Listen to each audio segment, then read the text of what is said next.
the biggest friction is fluids. That's the nice life insurance term for it. But the evidence that needs to be gathered in order to purchase life insurance in the United States. And, that's something I learned a lot about when I joined.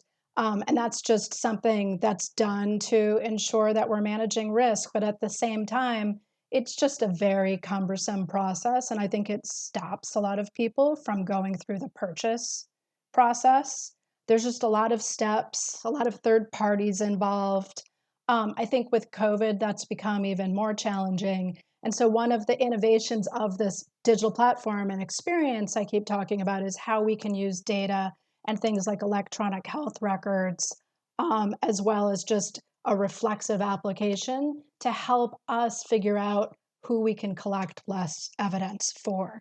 Because you really want to be able to, go look at life insurance policies, figure out how much coverage you want, answer a few questions, and have them leverage the data that exists out there to help make a decision so that you don't have to get pricked. You don't have to have someone come to your house, and you don't have to spend an hour and a half answering questions that might not be relevant to your situation. I mean, I think one detail I didn't share when we were talking in the last question is the platform's reflexive, question set.